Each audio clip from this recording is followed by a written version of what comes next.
भारत सरकार के सूचना आयुक्त श्री उदय महोलकर जी, श्री पुष्पेश पंत जी, जिनसे मिलना कम होता है लेकिन हमेशा उत्सुकता बनी रहती है उनके लिखे हुए लेखों को पढ़ने की। श्री शरद बिंदल जी, श्री प्रशांत सिंह जी और मुझे नाम लेना ही पड़ेगा, सौम्या सिंह जो मंच पे नहीं है लेकिन वो ये जानती हैं कि अगर कुछ कठिनाई भी हो तो भी जिसके लिए उन्होंने फैसला कर लिया है उसको मंच पे कैसे उपस्थित करा देना है ये वो अच्छी तरह जानती है। तो आप सब और यहाँ पे उपस्थित सभी देवियों सज्जनों, मुझे बहुत बहुत खुशी, मुझे थोड़ी कठिनाई थी लेकिन लिटरेरी फेस्टिवल, साहित्य प्रेमियों का जमा होना और शब्द का, अक्षर का उत्सव मनाना, ये अपने आप में ऐसा स्वागत योग्य चीज है कि इसमें ना कहा ही नहीं जा सकता। आप कभी गौर करिए,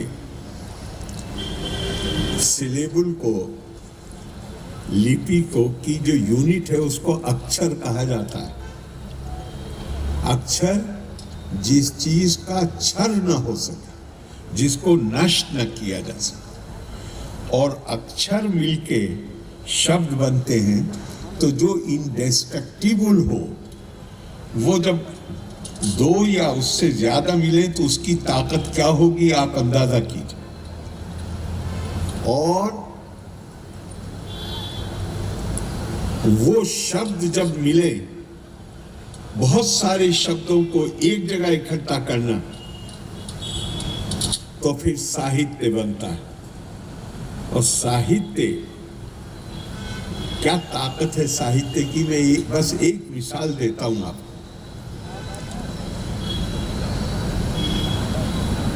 हमारे यहां सब लोग परिचित हैं महाभारत से। इंद्रप्रस्थ में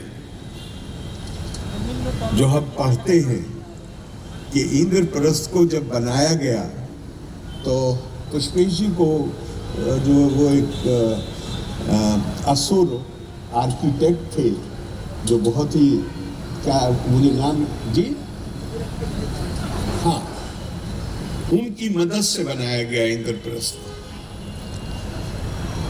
पांडवों का वो बनाया हुआ असुर आर्किटेक्ट की मदद से, जो अपने फन का माहिर था, उसकी मदद से बनाया गया पांडवों का किला, जैसा कि कहते हैं पुराने किले को, आज खंडर में तब्दील हो चुका है।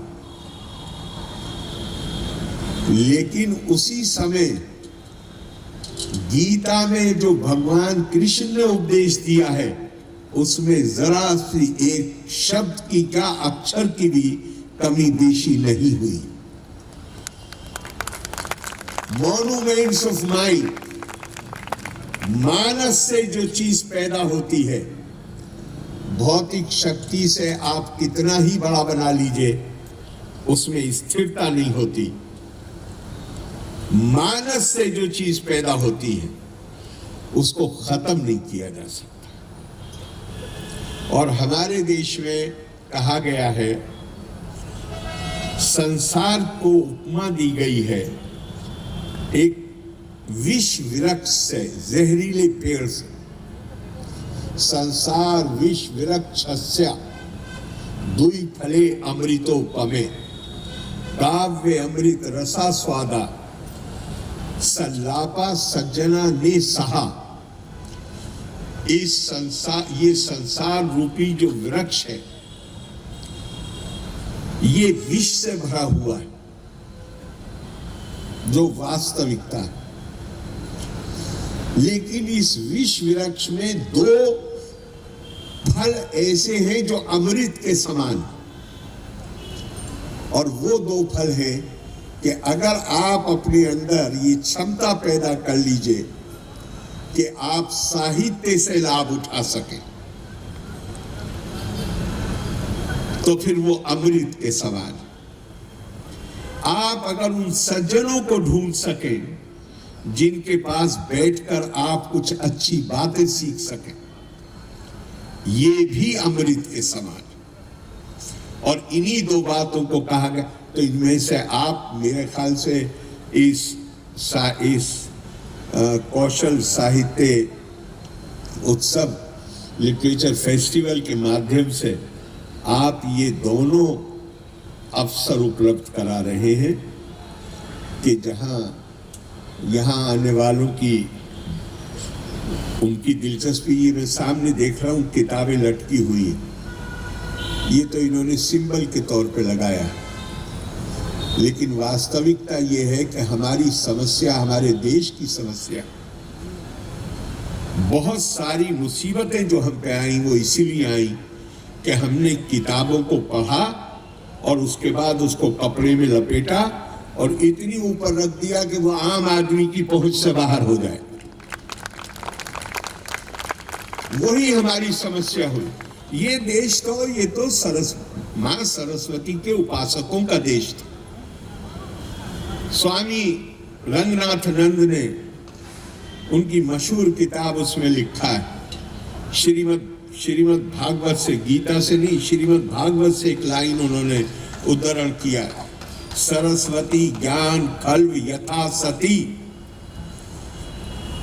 ये मां सरस्वती के उपासकों का देश था, लेकिन जब उन्होंने ज्ञान के दरवाजे अपने आम आदमी के लिए बंद कर दिए तो वो व्यवहारिक रूप से मां सरस्वती के खलनायक बन गए, और उसके नतीजे में हमारा समाज कमजोर हुआ, वल्नरेबल हुआ, कमजोर हुआ, और अंग्रेजी का शब्द इस्तेमाल करूं तो वी बिकेम वल्नरेबल एंड कॉन्करेबल। वरना जो देश दुनिया में ज्ञान के केंद्र के रूप में जाना जाता हो, इतिहास इतना क्रूर होगा हमारे प्रति इतने लंबे समय तक, इसकी कल्पना भी नहीं की जा सकती। और इसके कारण जो बताए हैं उसमें स्वामी रंगनाथनंद जी ने यही बात कही है उन्होंने। तो हमारी मेरे ख्याल से ये सम्मेलन के आयोजक कहना चाहते हैं कि किताबों को तो अपने तकिए के पास रखिए, अपनी मेज पे रखिए, जो अच्छी किताबें हो। मैं आपको सच कहता हूं, मैं बहुत दफा किताबें ऊपर बांध के टांगने की चीज नहीं है। किताबों का आदर ये नहीं है कि उन्हें हम कपड़े में लपेट के और आंखों से लगा के और सर पे लगा लें। किताब का आदर ये है कि उसको पढ़िए और उससे कुछ सीखिए। बहुत दफा मुझे कोई किताब, जो किताबें में ज्यादा अध्ययन करता हूं, मैं उसकी एक कॉपी नहीं रखता। एक कॉपी गाड़ी में होगी, एक कॉपी मेरे बेडरूम में होगी, एक कॉपी मेरी स्टडी में होगी, और एक आधी कॉपी इधर उधर भी होगी सोफे के आसपास। क्योंकि जिस चीज को मुझे, आप किसी वकील को देखिए, उसको मुकदमा लड़ना है, वो कॉन्स्टिट्यूशन और जिस लॉ में वो प्रैक्टिस करता है उसकी कई प्रतियां आपको उसके घर में, ऑफिस में, गाड़ी में मिलेंगी। तो किताबें इसके लिए हैं कि, अब क्या ये शानदार चीज है किताब। मेरी उम्र उस वक्त कितनी रही होगी, 75 में 24 साल, 18 महीने जेल में रहा, इमरजेंसी में। अनिल सिंह भी सामने बैठे, ये भी मेरे ख्याल से वही थे जेल में।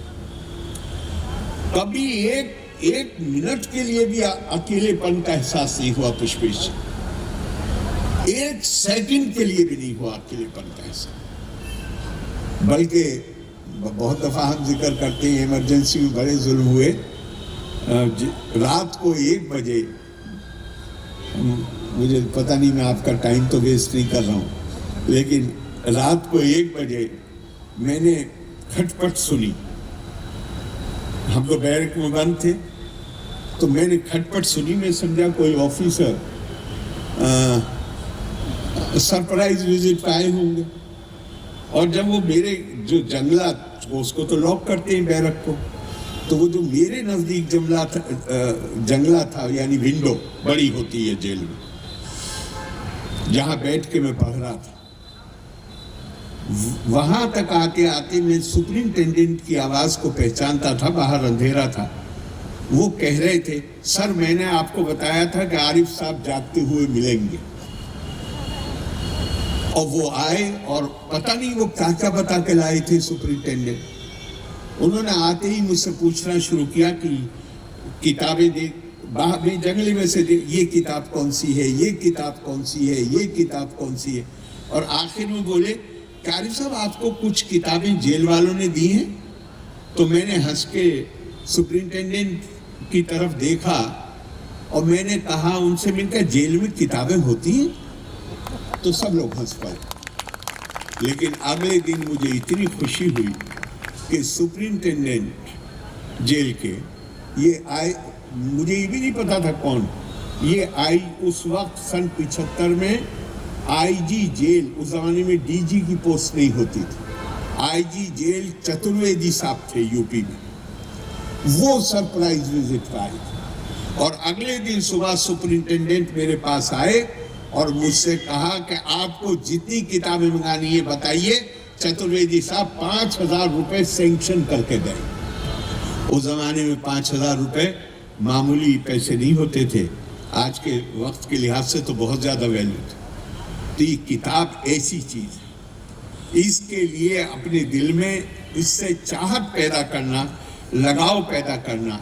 और शब्द की बात हो रही थी, मुझे याद आया गुरुदेव रविंद्रनाथ टैगोर, उन्होंने कहा, मैं उन्हीं के शब्द पहले कोट करूंगा क्योंकि हमारी जो कंडक्ट कर रही है प्रोग्राम को मलका जी, उन्होंने शुरू में अंग्रेजी बोल रही थी, मैं उसका अनुवाद करता हूं बात को। उन्होंने कहा, I love India not because I cultivate the idolatry of geography, I love India not because I have had the good fortune to be born in her soil, on her soil, but I love India because she has saved through tumultuous times the living words which issued from the illuminated consciousness of her children. मेरा मैं भारत से प्रेम करता हूं, मैं भारत से प्रेम करता हूं इसलिए नहीं कि मैं भूगोल की मूर्ति बना के उसकी उपासना करना चाहता। मैं प्यार करता हूं इसलिए नहीं कि मेरा सौभाग्य है कि मैं भारत भूमि में पैदा हुआ, बल्कि मैं भारत से प्रेम इसलिए करता हूं क्योंकि भारत ने बहुत ही दुष्कर परिस्थितियों में उन जीवंत शब्दों को बचा के रखा जो उसके बच्चों के चैतन्य मानस से पैदा हुए। यही तो कारण है। हमने पाप बहुत किए हैं लेकिन कुछ अच्छे काम भी किए हैं, और वो ये है कि भले ही प्रसार रुका हो उस जमाने में, लेकिन हमने उन शब्दों को बचा कर रखा ताकि आगे आने वाली नस्लें अपने उस विरासत से वंचित न हो जाएं। और उसके बाद उन्होंने कहा कि सत्यम ज्ञानम अनंतम ब्रह्मा शांतम शिवम अद्वैत। शब्द की, यहां पे वो शब्द के महत्व को बयान कर रहे हैं। तो कहते हैं कि सत्य ही ब्रह्मा, ज्ञान ही ब्रह्मा है, जो अनंत है वो ब्रह्मा है, शांति ही ब्रह्मा है, शिवम शिवम सिर्फ उस मूर्ति का नाम नहीं है जिसके सामने जाके आप हाथ जोड़ते हैं। शिवम उस मूर्ति का जो वो सिंबल है, उसका जो सब्सटेंस है वो है गुडनेस।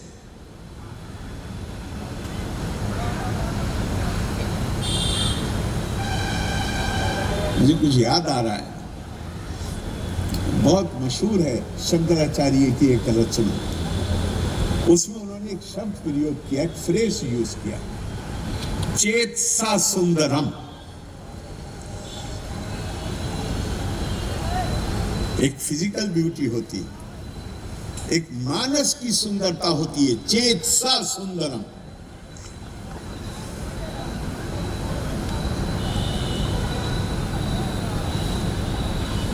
अच्युतम केशवम सत्यभा माधवम माधवम श्रीधरम राधिका राधिकम।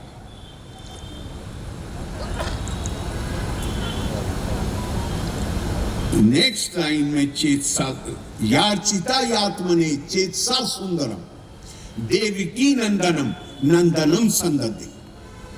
क्या खूबसूरत लफ्ज है, चेतसा सुंदर। ये किताबें हम देखने में जैसे भी हो, लेकिन ये किताबों में ये ताकत है कि ये हमारे अंदर खूबसूरती पैदा कर देती, ये हमारे मानस को सुंदर बना देती, व्यापक बना देती। जहां हम घर पे बैठे बैठे दूसरों के विचारों से परिचित होते हैं, दूसरी जगहों से परिचित होते हैं, और ये संसार की जो व्यापकता है उसको हम समझने में की कोशिश कर सकते हैं इन किताबों के माध्यम से। गुरुदेव ने एक जगह और एक बात कही, वो भी शब्द का महत्व। उन्होंने कहा, India can not attain true independence unless it is recognized that her foundation is in mind, which with its diverse powers and complete faith in those powers goes on all the time creating Swaraj for itself. Bharat कभी सच्चे अर्थों में स्वतंत्र नहीं हो सकता जब तक हम ये बात स्वीकार नहीं करेंगे, जिसके अंग्रेजी में कहते हैं फाउंडेशनल वर्च्यू। जब तक हम ये स्वीकार नहीं करेंगे कि भारत का फाउंडेशनल वर्च्यू, भारत का मर्म, भारत का एसेंस मानस में है, जिसकी असीम शक्ति है, और उसका विश्वास है इस असीम शक्ति में, और इस असीम शक्ति का प्रयोग करके वो अपने लिए रोज एक नया स्वराज पैदा करने की क्षमता रखता है। ये शब्द का महत्व, अक्षर का महत्व है, साहित्य का महत्व है, और इसको हम जितना जल्दी समझें उतना हमारे फायदे में। एक और रेफरेंस में देना चाहूंगा, अगर मुझे सही याद है तो ये शायद उपनिषद से आता है। ये प्रश्न किया गया कि साहित्य क्या है, संगीत क्या है, नृत्य क्या है, जो ललित कलाएं हैं वो क्या हैं, किन कला। तो कहा, कम परमात्मा नाम लाति गिरहाति इति कला इति साहित्य इति संगीत इति नृत्य। कला वो चीज है, पुस्तक वो चीज है जो अपने पढ़ने वाले को, देखने वाले को, सुनने वाले को, चाहे म्यूजिक हो चाहे डांस हो, उसका जो बुनियादी उद्देश्य है वो ये है कि वो उस परम सत्य के नजदीक लेके आती है अपने पढ़ने वाले को, अपने देखने वाले को, अपने सुनने वाले को। उसका उद्देश्य ही ये है। और एक कहा गया है कि भाई वो तो परम सत्य तो परफेक्ट है, निर्दोषम ही समम ब्रह्मा। तो जब हम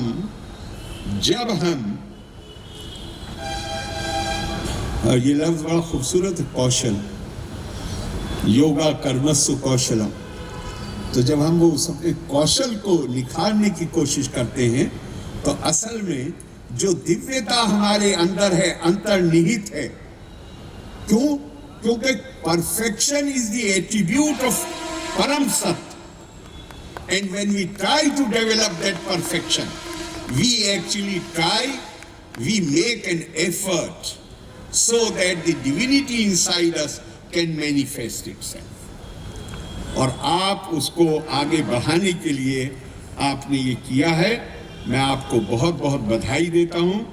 अब मैं थोड़ा सा चूँकि मुझे ये भी कुछ एक मेरे लिए आकर्षण ये था कि श्रावस्ती मेरी पुराने संसदीय क्षेत्र का हिस्सा है और अयोध्या की तरह श्रावस्ती भी एक लंबे समय तक महाकौशल जनपद महाजनपद की राजधानी रही और भगवान बुद्ध का नाम तो जुड़ा ही हुआ है और जिस तरह अयोध्या में भगवान बुद्ध और जैन तीर्थंकरों का नाम जुड़ा हुआ है, इसी तरह श्रावस्ती में भी भगवान बुद्ध और जैन तीर्थंकरों का नाम जुड़ा हुआ है।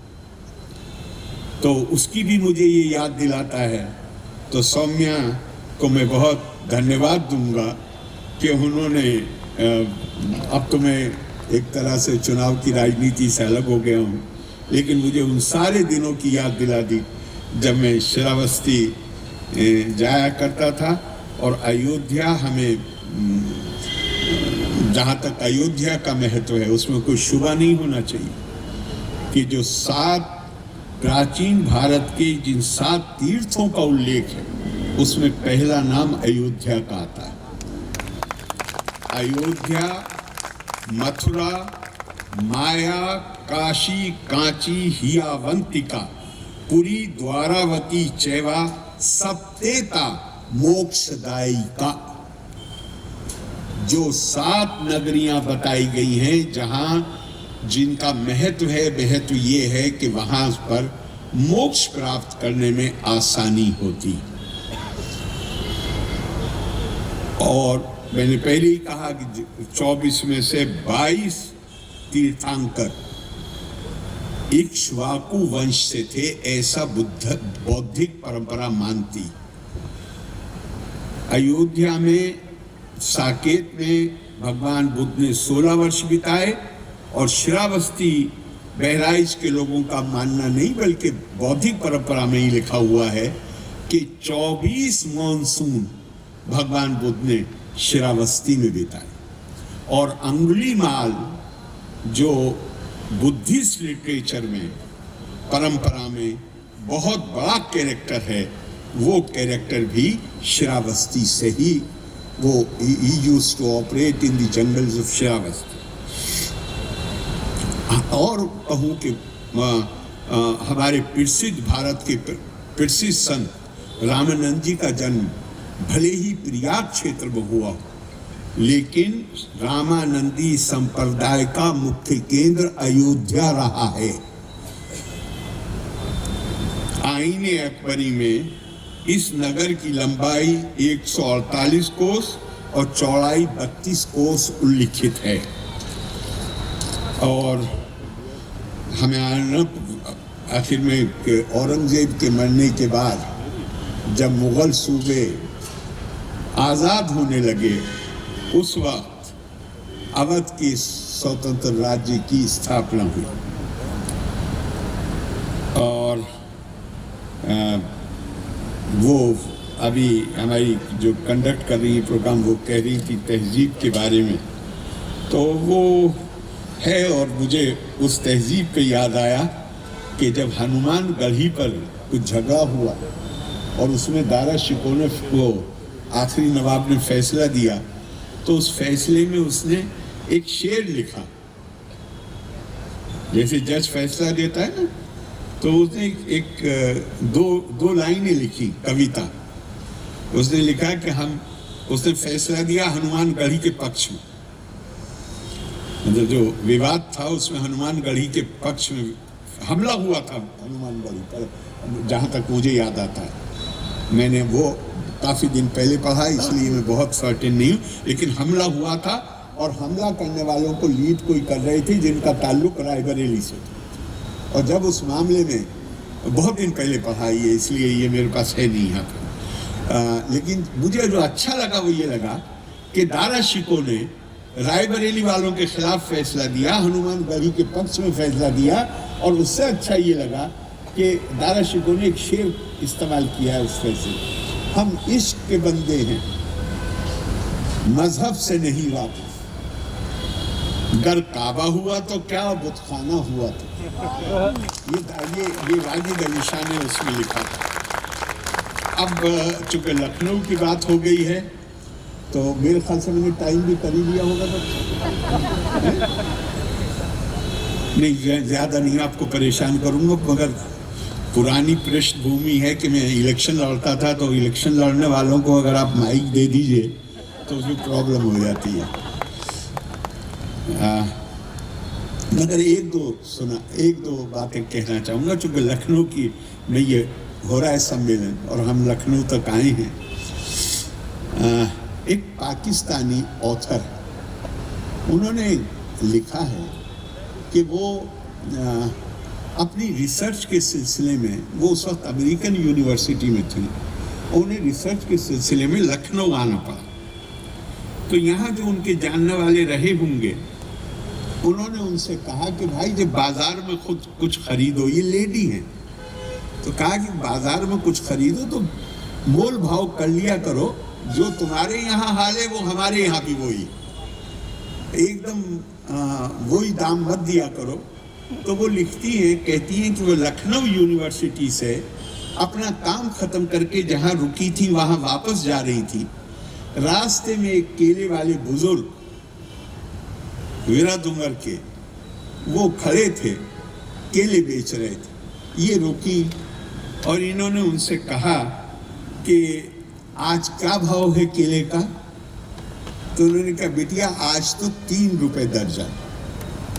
तो इन्होंने उस नसीहत के पेशे नजर कहा कि 2.5 रुपए में ना दे दीजिएगा?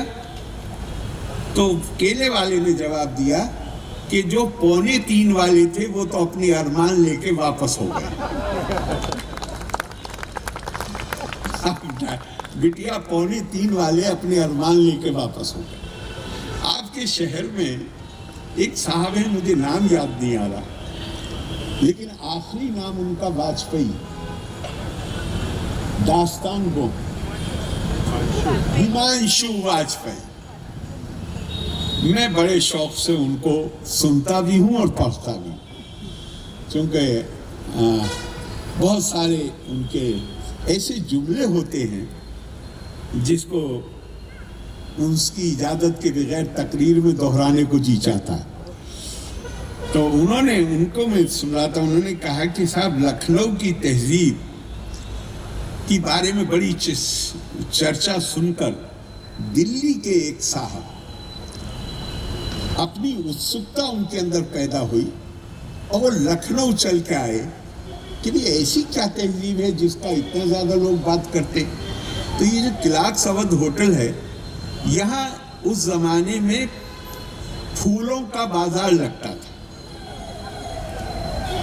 और ज़्यादातर फूल जो बेचते थे वो महिलाएं थी, एक खास बिरादरी की। तो इन्होंने वहाँ उससे पहले तो मोलभाव किया और फिर थोड़ा शरारत करते हुए कहा उससे, वो यंग लड़की थी, उससे कहा, वो हरे रंग की साड़ी पहने हुए थे, तो इन्होंने उससे कहा कि सब्ज हरे को कहती है सब्ज। इन्होंने कहा उससे कि सब्ज साड़ी में तेरा तन देखा, यानी तुझे मैंने सब्ज हरे रंग की साड़ी में देखा। तो वो पलट के कहती है कि कहाँ से आए हो? कहते हैं हम लखनऊ के। कहती लखनऊ के नहीं हो। कहती भाई हम लखनऊ के। कहते लखनऊ के तुम हो ही नहीं सकते। उनका क्यों? तो वो लड़की कहती है जो फूल बेच रही है, जिसके पास बहुत कोई औपचारिक शिक्षा भी नहीं होगी, कहती है कि अगर तुम लखनऊ के होते तो यूं कहते कि सब्ज फानूस में शम्मा को रोशन देख।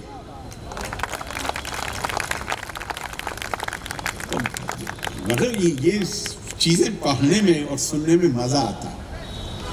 ये इसमें अकेले शब्द का महत्व नहीं, महत्व है मानसिक विकास का। वही बात को उस तरह भी कहा, एक ही बात होगी लेकिन उसको कहने का तरीका ऑफेंसिव भी हो सकता है और प्लेजेंट भी हो सकता है। जो अच्छा न लगे कानों को वो भी तरीका हो सकता है, और जो बहुत ही रोचक लगे, मन को भा जाए, वो भी तरीका हो सकता है। मैं मानता हूं कि कोई भी साहित्य का महोत्सव हो, वो हमें यही दावत देता है, यही हमें आह्वान करता है कि हम ज्ञान तपा स्वाध्याय निरितम ever devoted to the pursuit of knowledge. हम ज्ञान प्राप्ति की कोशिश करें। और दूसरी परंपरा मत भूलिएगा जो उपनिषद से आती है।